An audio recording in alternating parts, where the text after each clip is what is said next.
Uh, Good evening and good morning. We have some guests from different zone.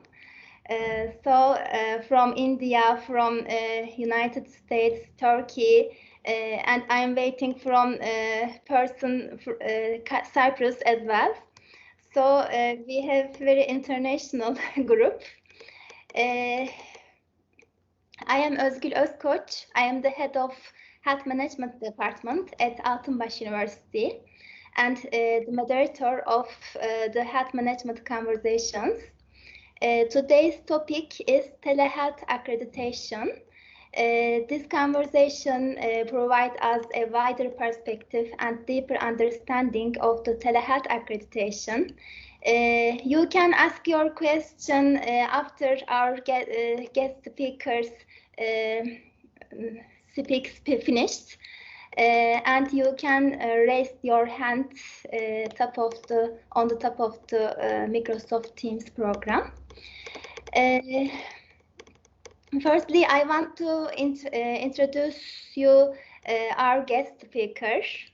He is joining to this conversation from India. Dr.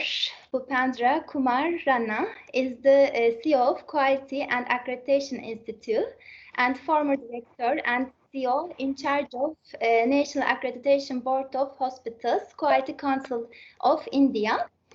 He served as a board member of the International Society for Quality in Healthcare, ISQA. He served as the president of Asian Society for Quality in Healthcare and currently serving as its member of board. He was elected chairman of Accreditation Council of ISQA. He is founding member of the International Academy of Quality and Safety and Scientific Advisory Board, International Alliance of Patients Organization. He is an international consultant and expert for the World Health Organization, World Bank, Asian Development Bank, United States Agency for International Development, ISQA, United Nations Framework Convention on Climate Change, German International Institute, and several other national and international organizations. His expertise includes establishing healthcare and laboratory accreditation bodies, implementation of quality management system and standard development in field of quality and patient safety. He holds a PhD in biochemistry, a diploma in German and postgraduate diploma in hospital and health management. He has published 12 research papers in international journals, contributed chapters in books, and presented in several national and international conferences. His passion for doing different things differently keeps him motivated to innovate and create new standards and programs. There is a tradition in these talks. I am explaining how I met our guest, and we met Mr. Rana in an organization of Turkish health ministries, and I think 4 years ago we met with him, and we connected thanks to social media. So when I invite him, he accepted to my offers. Thank you very much for joining to us.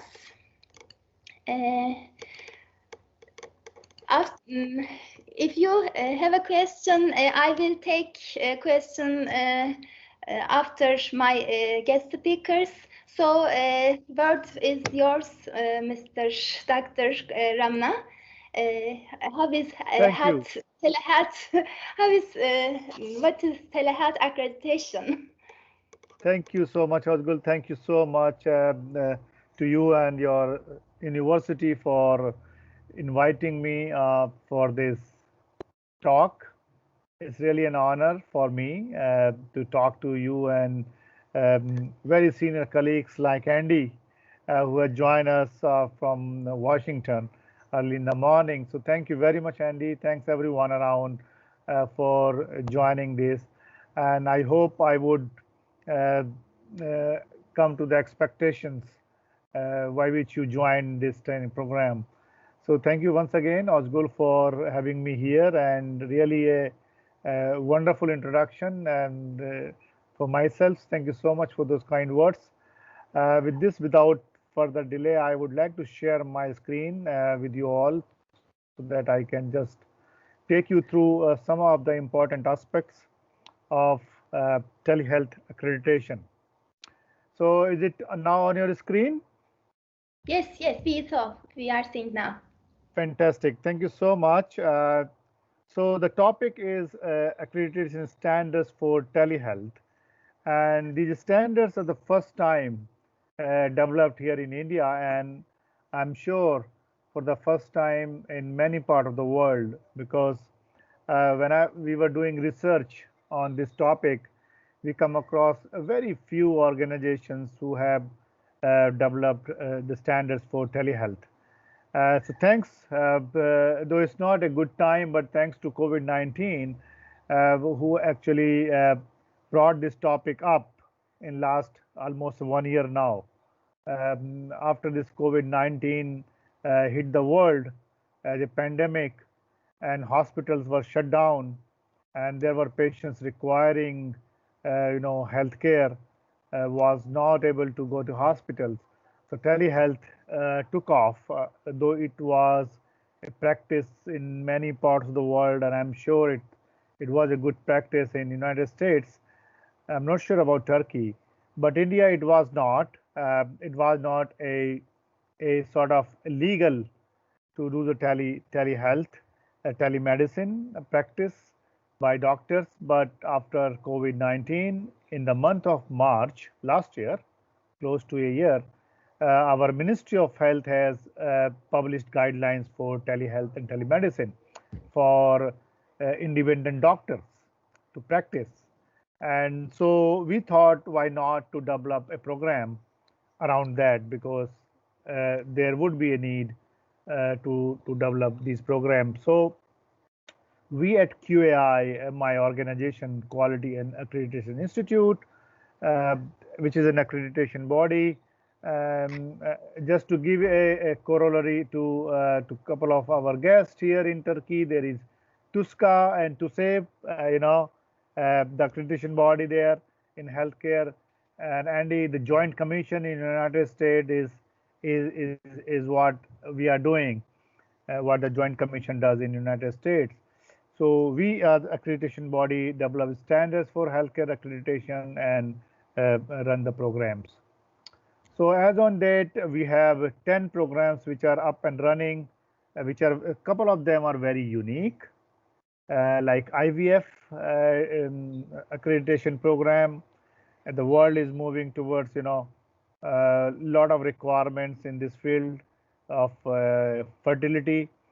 Home healthcare is again in times of COVID, it has gone up in almost every part of the world, including India, where it was not that much popular. But in last several months, home healthcare has been a topic and an area for healthcare to pick up. So we have a program for home healthcare accreditation. We have for dialysis, green healthcare, and lastly the telehealth program. So this is what is very unique, and we announced. It was developed by a very group of experts coming from industry, running organization for telehealth and or telemedicine, the clinical experts, and some of the entrepreneurs represented over here. So we launched it on 15th of August here in India for the first time, and it is also seen as an enabler for a digital health ecosystem. As the world is moving towards a digital health ecosystem, including India, where we have our national digital health mission with an aim to digitize a lot of processes in healthcare and also ensure a very efficient system of healthcare to individuals in India. This is one snapshot of the launching of the program, and this standards were launched by Professor Yunkov, who is the executive director of International Society for Telemedicine and E-Health, based in Switzerland, and in presence of several other dignitaries on the occasion. So it's just a snapshot of the standards which launched in July 2020. So coming to the basics, the standards based on a framework taken from international principles of standard development of International Society for Quality in Healthcare, which is an organization provides accreditation to accreditation bodies, ISQA. We have took a telemedicine practice guidelines from Government of India, which they have published in month of March last year. We also took reference from National Digital Health Blueprint of Ministry of Health and references from several international sources, including WHO, several few accreditation bodies in this field like URAC in the United States. I think this is one of the oldest accreditation body in telehealth, and Accreditation Canada, and our own accreditation standards, and several other documents on telehealth best practices. So this framework of standards is divided into three concepts, basically. There are chapters, the standards and criteria. So there are 10 chapters which are divided into 61 standards. And these 61 standards are divided into 239 criteria. So these criteria basically are measurable component, means we can measure them, you know. So like this is how we say the standard is a statement which defines the structures and processes that must be in place in an organization to enhance the quality of care. So this is a statement of what we expect out of an organization. And the criterion is a measurable component of a specific standard to look for that what we expect. So this is the framework, as you see here, as I mentioned, then 10 chapters. And what are these chapters? Basically, they takes care of the entire organization, starting from the governance and leadership. So each chapters have been divided into a number of standards, as you can see on the table. Like the governance and leadership has been divided into 6 standards, and these 6 standards have been further divided into 18 criteria. So similarly, each chapter has been divided into these 61 standards and 239 criteria. So if you look at all these, so they takes care of the governance, the leadership perspective, human resources, the facility and risk management, that how the facility is structured and how the risk is managed. What is the process for information management, the continual quality improvement processes, and then patient assessment and care, how the patient is being assessed for the needs of individual patient, and how the care is being provided, and also including rights and education of patients, medication prescriptions and safety aspects, hygiene and infection control in case the facility is based on in a hospital. If it's not based in a hospital, then much of infection and hygiene are not required, because this is just a telehealth platform, which is an electronic platform. So there is no contact of anyone there. And then last but not the least is a digital health application. The world is moving toward digital health applications, and how they are integrated to provide the better care. So these are 10 chapters which encompasses the whole of the accreditation standards. I'll just briefly give you an idea of these standards for your understanding. As you can appreciate, that in 30 minutes it's not easy to cover all the standards, 61 to 39 objective criteria, but I have just taken some snapshots for your better understanding. So the first chapter, as I mentioned, is governance and leadership. So So there are these are I just took a couple of examples from standards. Like the first standard says the management of telehealth facility is committed to and actively engaged in quality and safety. So it's about commitment of management, that how they are committed to provide a good quality of care and safe care. The second standard is management is accountable for the quality and safety of care delivered. So it's about accountability of management to deliver the care. The management receives reports on quality and safety of care delivered. So this is about how management is involved, how management is integrating its functions into day-to-day activities through various reports which they get from different departments and activities in the organization. So these are just examples on how the governance and leadership is engaged, how they are committed, how they are accountable, and then each standard would have, a couple of criteria. Each, like GL1 would have 3 criteria, GL2 will have 4, and similarly other would have different criteria which are further measured. So for example, GL1 would have that organization would define its vision, mission, and objectives.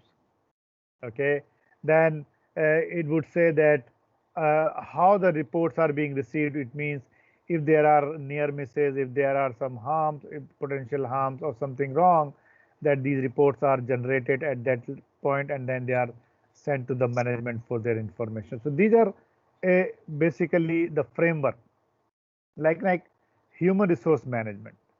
And the name itself is about human resources. It says like the telehealth facility has adequate and appropriately trained or skilled human resources. It talks about appropriateness. The numbers means based on your workload, the activities, that how many doctors, the consultants you need, do you have them, and whether they are properly skilled for the type of consultation you are going to provide. The facility has a documented recruitment process. So what is the process the facility uses for recruitment of required human resources? Facility has a documented performance evaluation process. So once the people are working, how you evaluate them for their performance. So that is to be laid out. So these are some examples how the human resources are, addressed. Means this is starting from adequacy, the numbers you identify, how many people you need, in what area you need, and then how you recruit them, how you measure their performance on ongoing basis, what are the process you have in place for handling various grievances or complaints, what are the process you have for their professional development on an ongoing basis. So there are different things which are part of this chapter. The third chapter is about facility and risk management. It means how the facility, and as I mentioned, the telehealth facility is of two types, which are very most common. One is the hospital based, where there is a hospital and there are doctors or consultants. They provide teleconsultation. Okay, they provide telemedicine, teleconsultation to patients through their platform. And the second type is a standalone telehealth platform. They are not based in a hospital. They are now many telehealth standalone telehealth platform, where these platforms have several consultants empaneled in different areas. They are available on their website. They have all the process in place, how the patient can register and then can get the facility of teleconsultation, how to pay and all everything. So one is hospital based and second is the standalone.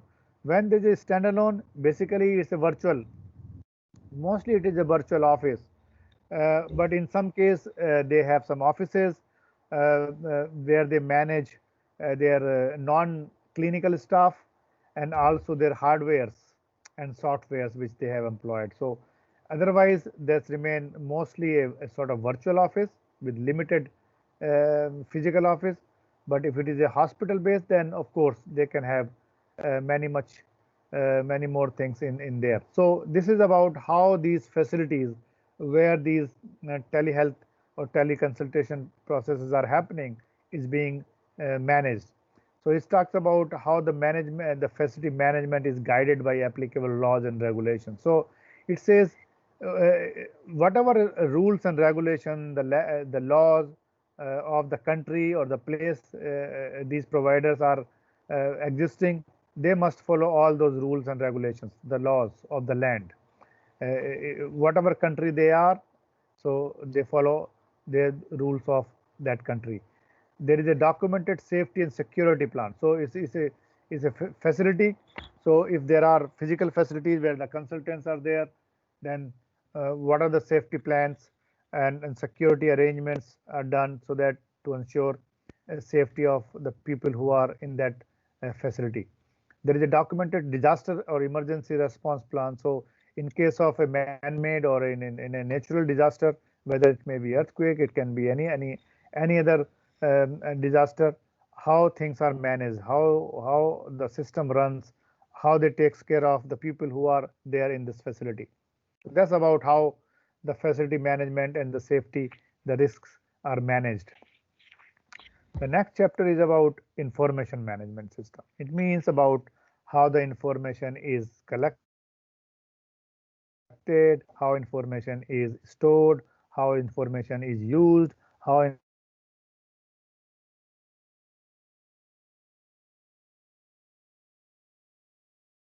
is transferred, information is destroyed when they use the confidentiality, then ensuring the safety aspects. I don't know what happened. Is it is it you can't see my screen? Yes, we are seeing your screen. Your Okay. word. Okay. Okay. You Uh, now go. and so this information management systems again divided into several standards and criterion.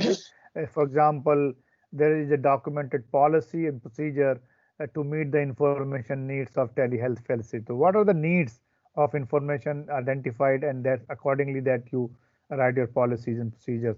The facility implements a robust document control system. It means whatever documents you have, whether it is electronic copy or is a paper-based document, how you control them, which means the right document is used at the right time at the right place by the right person. That is the meaning of a document control, so that latest updated documents are used. Facility has a documented policy and procedure for maintaining confidentiality, integrity, and security of records, data, and information. In this digital world, particularly in telehealth, it is very important because it's not a face-to-face meeting of doctor and patient, which is through digital technology or it may be electronic ways. So we have to ensure that the confidentiality of the patient, their information is ensured, the safety is ensured, the integrity, nobody should be able to get into that information. So how it is done through electronic system, so they have to demonstrate that how they are able to provide this type of system. So through whether antivirus, through head hacking system, through firewalls, whatever system they need to generate, they have to demonstrate. Continual quality improvement. We always say the quality is a journey, it's not a destination. So it's always, we keep always moving up and up, learning from our errors, learning from our experience, we move on, and that's called continual quality improvement. So how the facility is doing that?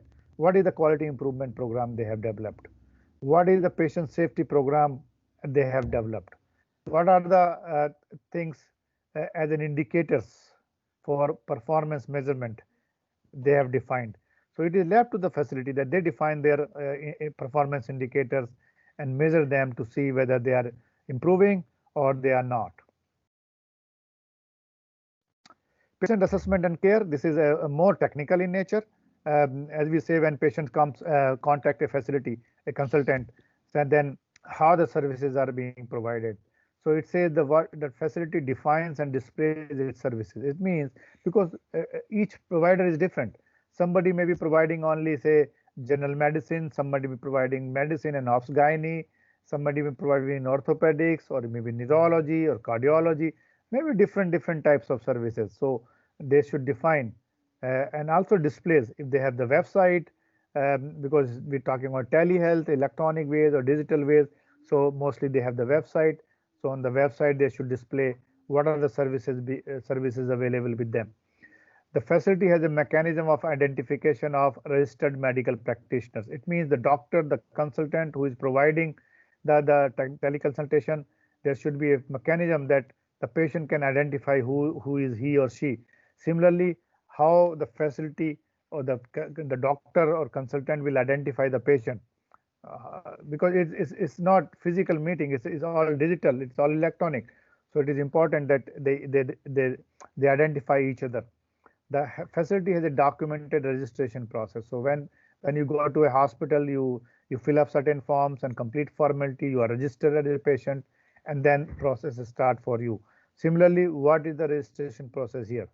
Do you fill certain details, because you have to provide details of your name, your age, your sex, your addresses, your contact numbers, not all. So do you fill this online, or what is the mechanism of that? So similarly to, this is about how they get to know what are the services being offered by telehealth facility, how they identify people there, how they register patient, and then after registration, how the doctor or the consultant provides services, means how they assess after listening to the patient's problem, how they evaluate the patients, to provide the teleconsultation. So this is all they have to describe. The next one is about patient rights and education. It's very important. Patients have certain rights, so they must be aware of it, and they should be told about them. And similarly, the education is very important for the better care, that patient is educated about their own healthcare plan, about the medication, how to take, and everything. So telehealth facility protects rights of the patient. So first thing, they should list out what are the rights of patient, like patient rights to privacy, patient rights to safety, patient rights to to know the cost of the treatment, patient rights to know about the treatment protocol. So these are certain rights of the patient, so they should know. So first, facility first list out, and then either they are available on their website, and then patients are directed that they should know about these.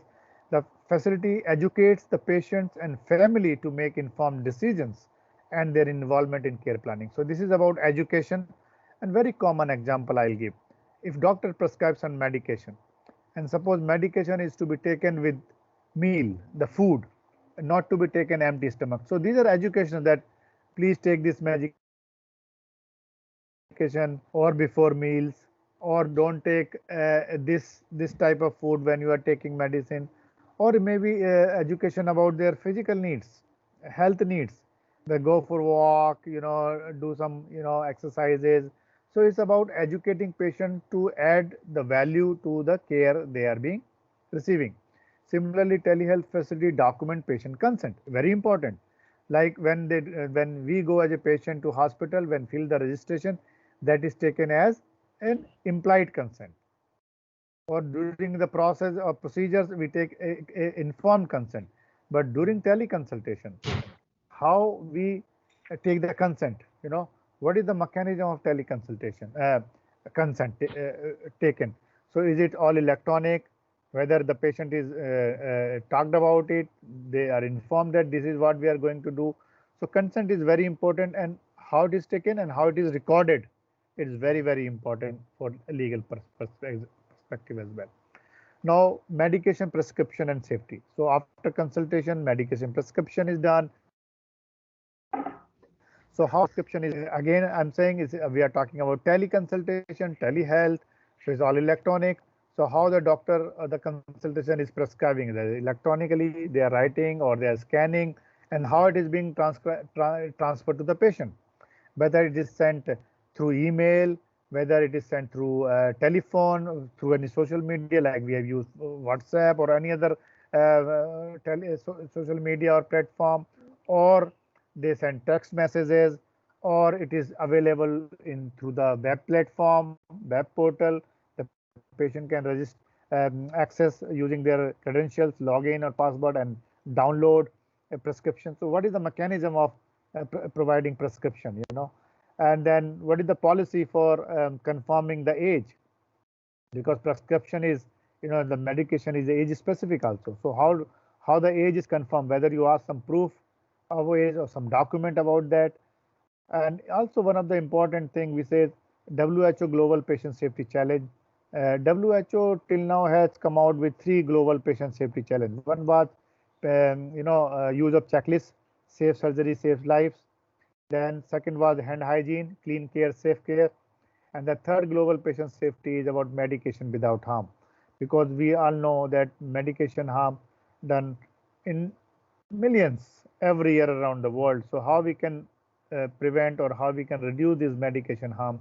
The global WHO has come out 2 years ago with this patient safety challenge, medication without harm, which says no, check, ask. You know about your medication, you check the medication before you take or you prescribe, and then ask if you don't understand.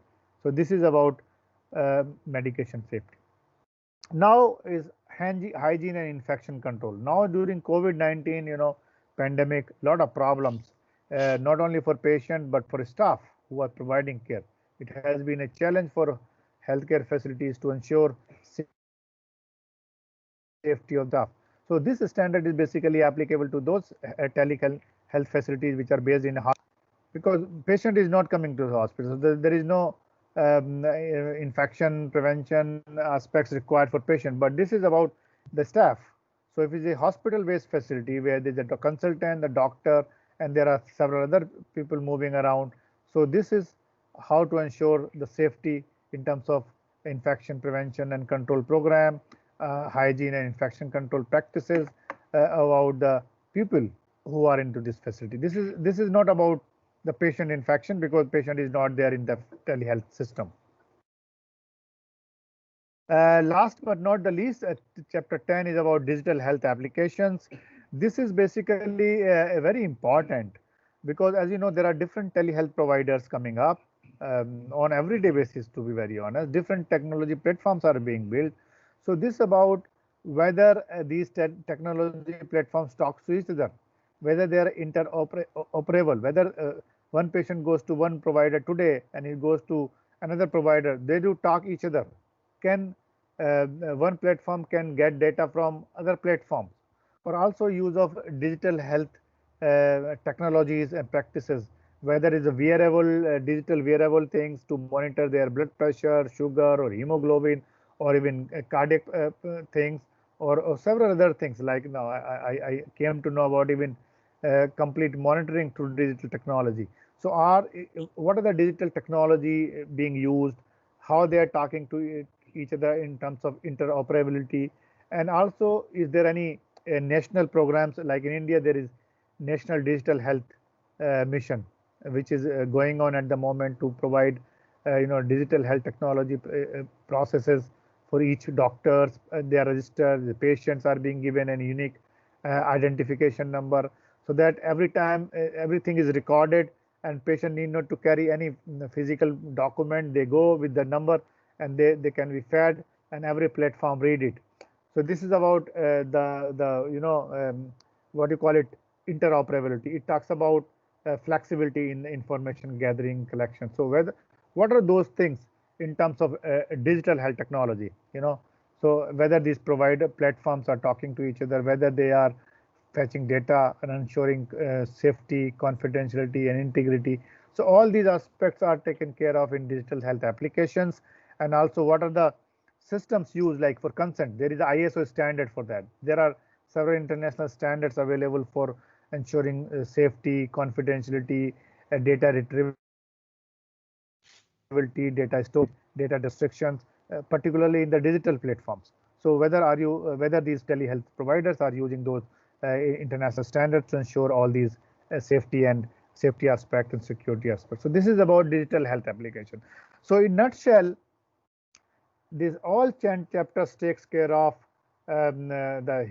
everything which an organization as a telehealth provider would be looking for to ensure good quality of care, safety, and everything which is required, similar to a hospital care, but in a different manner and different platform. Now, the most important question is why any telehealth provider sign up for accreditation.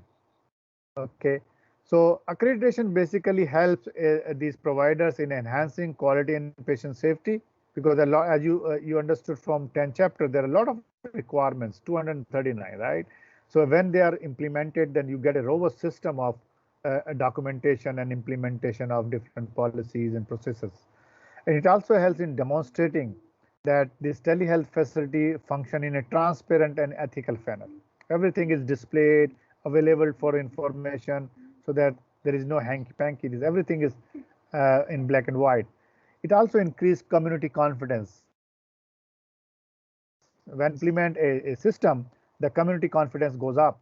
They say, yes, this system ensures compliance to regulatory requirements. In many parts of the world, there are national guidelines, national requirements, which are regulatory in nature. So accreditation ensures that all the applicable regulatory requirements are met by the provider. It also helps as ensuring a proper storage and retrieval of patient information, ensuring confidentiality and data security and interoperability. So these are one of the very serious and important aspects which patient looks for, and they are ensured. It also helps in supporting safeguarding from potential legal liabilities. You know, when as you know, a lot of countries are basically very prominent in this legal suits and problems. So how to protect a provider from potential legal liabilities, and this process of accreditation ensure that they have compliance to legal requirement, they have process to talk about legal issues, they have all the things in writing by consent. So there are very few chances or no chances of going into legal problems. It stimulates continual improvement, leading to excellence, because we talk continual improvement on day-to-day basis, on an ongoing basis. It supports digital health ecosystem, as I mentioned, that if you are moving, the country is moving toward digital health ecosystem, it helps in supporting them. Most importantly, it helps in a mechanism of self-regulation, because it's a voluntary. The accreditation is usually voluntary in most of the part of the world. So it helps in self-regulation, that you yourself want to improve and you want to adopt a good practices, so you go for accreditation. It also helps in universal health coverage. Our Sustainable Development Goal target 3.8, and every part of the world, every country of the world is moving towards achieving universal health coverage by 2030. So I put it like this: this universal health coverage is three-legged stool. One is accessibility, second is affordability, and third is quality. So the universal health coverage is accessibility, that is accessible to all people. It is affordable without any burden, and third is how to the quality of care. So three-legged stool is very important, and this quality. So accessibility is okay. You create a lot of providers and give accessibility, and also cost and economic, but quality, how to ensure quality is very challenging, very difficult. So accreditation helps in building quality. So I always say that AQA, accessibility, quality, and affordability, three-legged of universal health coverage, accreditation ensures that we move towards that. So the way forward is for all of us is the accreditation program is available now from QI. If you are interested globally for both standalone as well as hospital-based telehealth providers, and we provide a free copy of standards in PDF form. So no, we are not charging. We just want to disseminate the information to whosoever is requiring. So just you have to send an email to us with the request, and we will send a copy of standard free to you for your use. And it also gives an opportunity for collaboration, like-minded individuals, like-minded organizations. So we welcome all collaborations if anybody is interested to do. With this, I thank you all for your patience hearing and giving me this opportunity. Thank you so much, and I would be happy to take if you have any questions. Thank you so much. Over to you, Dr. Uzgur. Thank you very much. These standards are very valuable for quality of patient cares. So thank you very much to you for giving information about this. Before the questions, I want to introduce you one health profession too. Dr. Mustafa Said Yıldız is here. He is internal auditor of Turkish Health Ministry. Dr. Yıldız, Mr. Rana from India, and Mr. Fallat from United States. We have guests, and we have another health professional. I don't know where is now from India too. Anna. Okay. Do you have any questions to our guest speakers?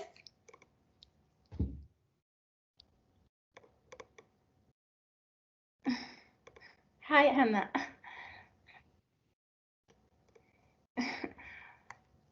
I think Professor Mustafa, you are muted. Sorry, Andre has a questions. Yes, Mr. Palat. Yes, Doctor. One of the challenges that I've experienced in accreditation regarding the credentials of the physicians or the clinicians, and the challenges of documenting and assuring that these folks are qualified. How, and in my experience, it was always very helpful to have hard copy directly from the source of the university to confirm that these folks were who they presented in their applications.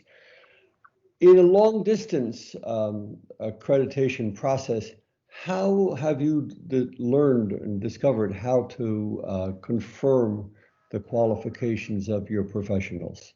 Thank you. Thank you so much, Andy, for this very important questions.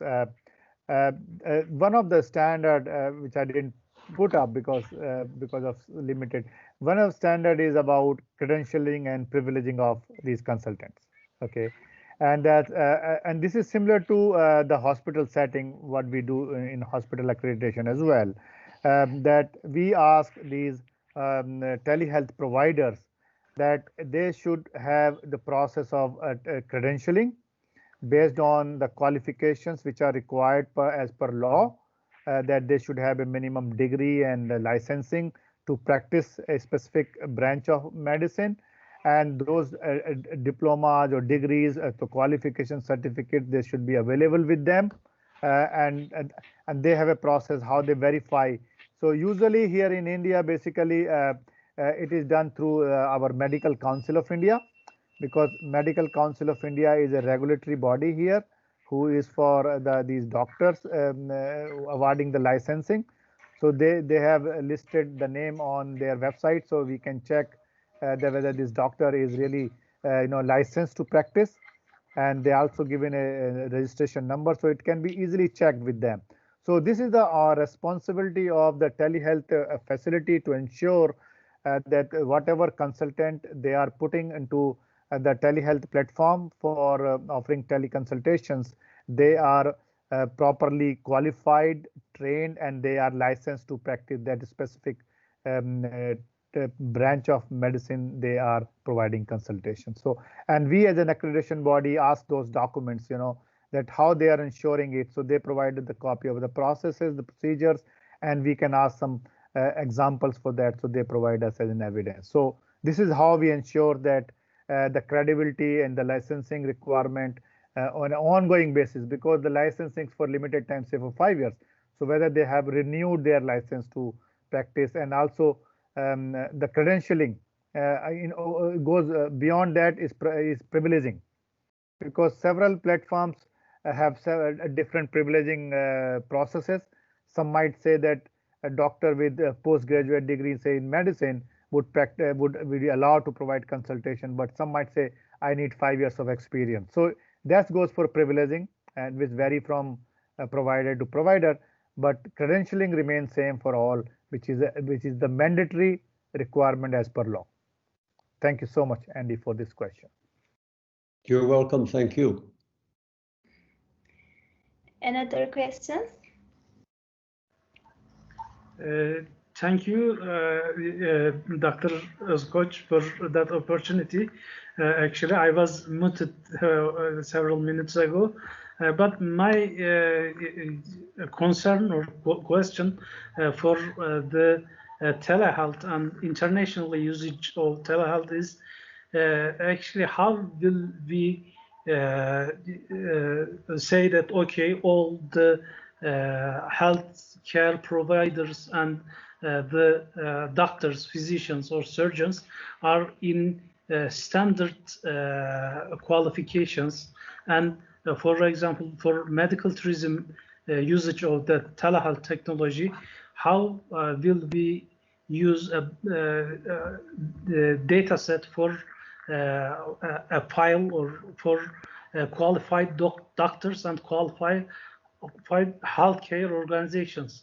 Probably we will try to start with certification and qualification, accreditation of these bodies and these surgeons and physicians.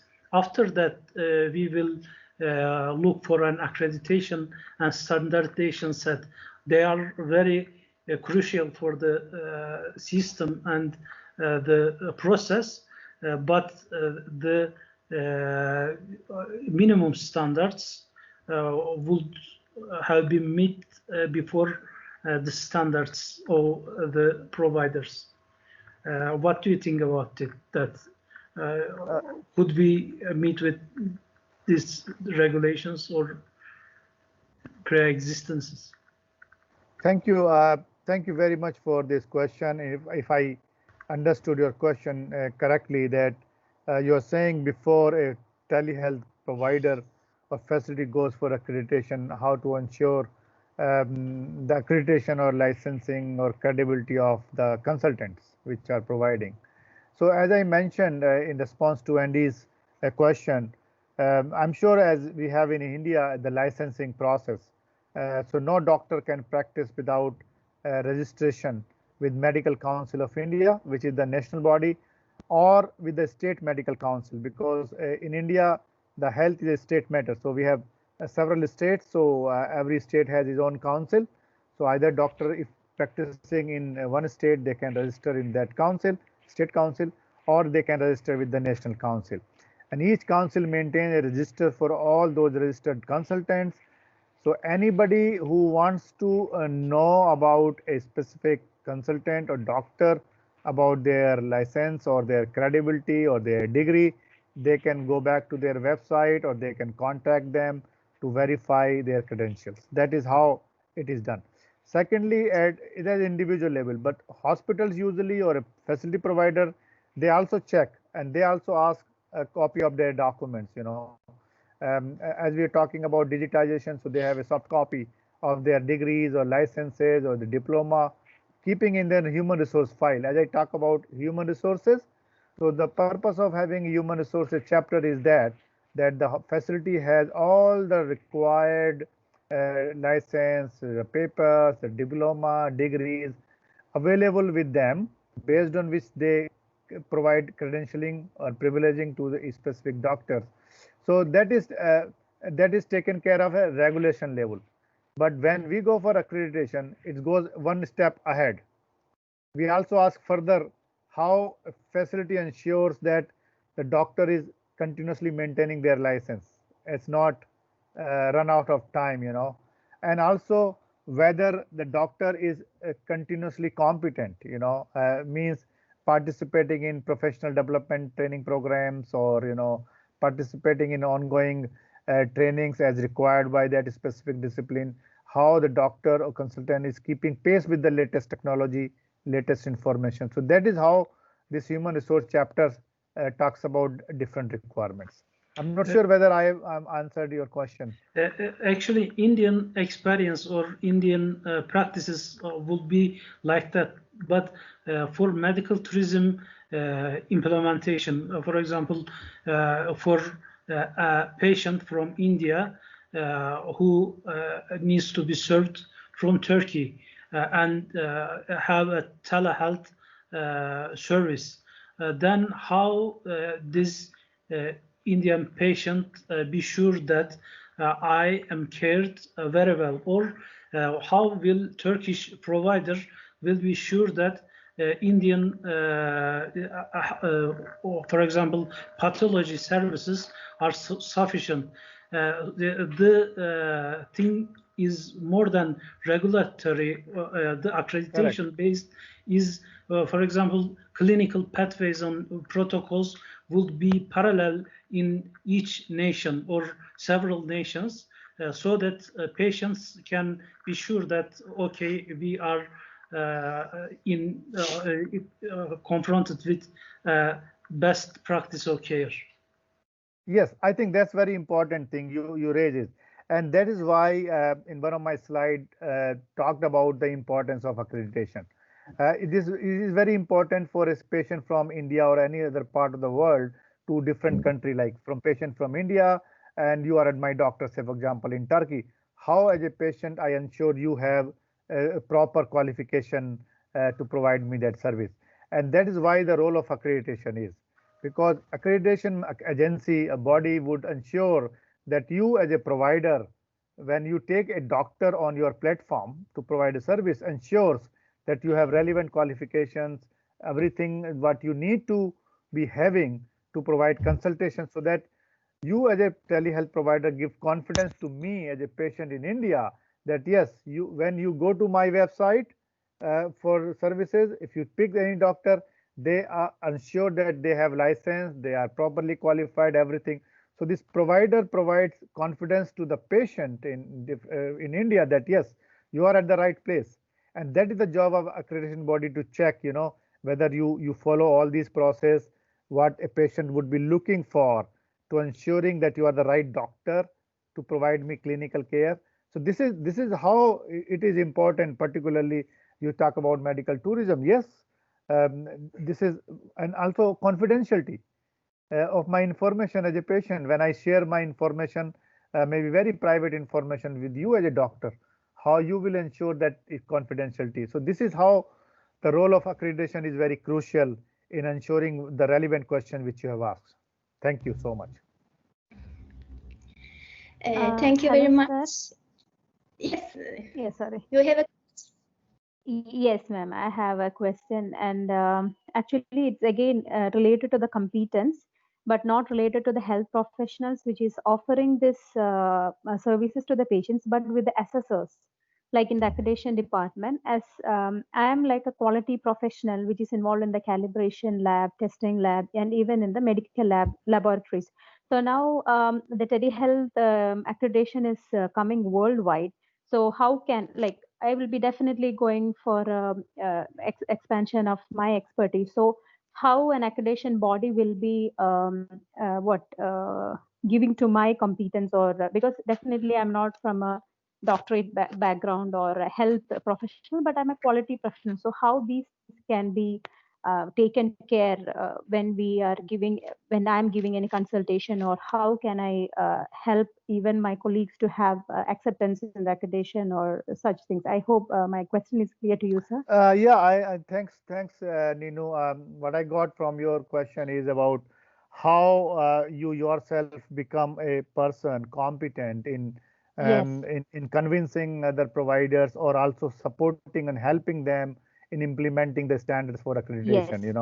So Yes, for exactly, sir. that we have specifically developed training programs. We call it the internal auditor training programs, or implemented training programs, where we conduct now in COVID has taught us many lessons, and in last several Yes. months we have been doing virtual trainings divided into several days of like 3 hours to 5 hours every day, and then gone to weeks, so that everybody is comfortable in attending in the evening or whatever time at their own places.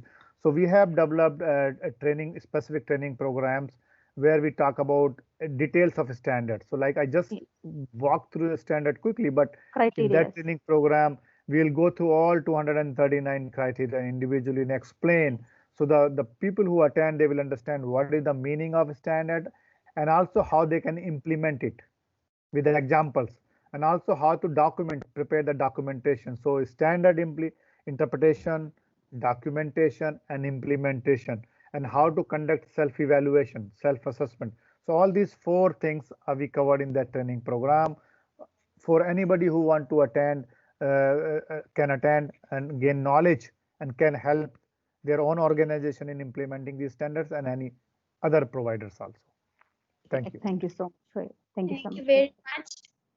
We have limited time, and I want to introduce you our faculty dean, Professor Ercan Geges.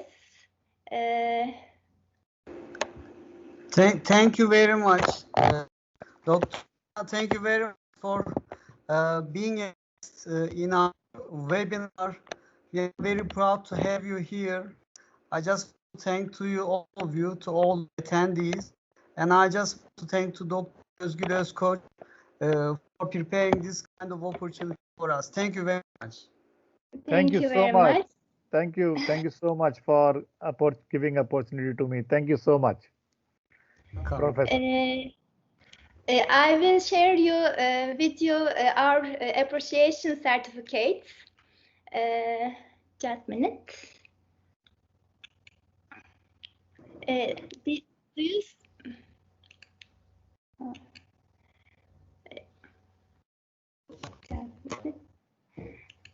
Are you seeing? No. Do you see? No. They can No, see. we can't see anything. Again. Share content. Okay. I guess. Now? Now? No? Oh, why? Just minute, why? I don't know why. I will.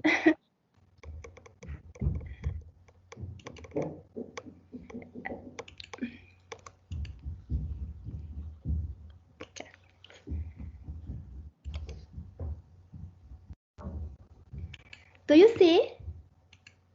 No? I don't know why I can't.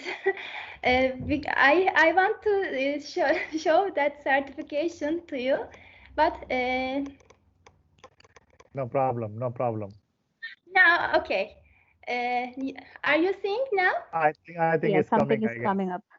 Okay, this is our appreciation certificate for you, Dr. Rana, and we made a donation in honor of you to change the lives of disabled children in India because you spent your hours here, and we want to thank you like this.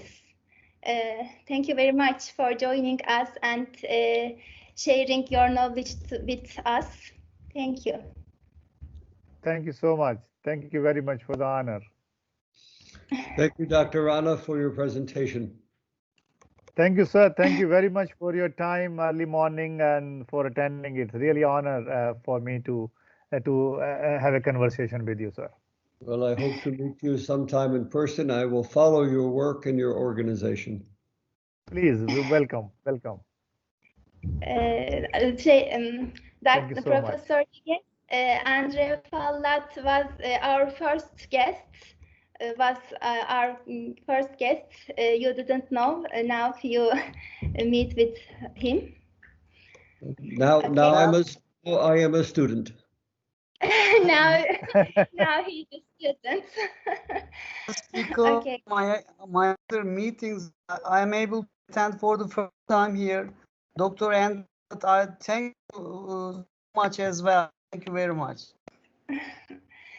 Okay, thank you very much for participating this evening and health management talks. And our limited time is finished. Next time we will see again. Sorry, I want telehealth standards PDF for our our guests. Okay. No problem. No problem. Thank you. Okay. We'll send a copy. Good evening to all. Thank you so much. Have a nice day. Namaskar. Namaste. Bye. Have a Bye nice all. day. Bye. Yeah. Bye. Nice day. Good night. See you.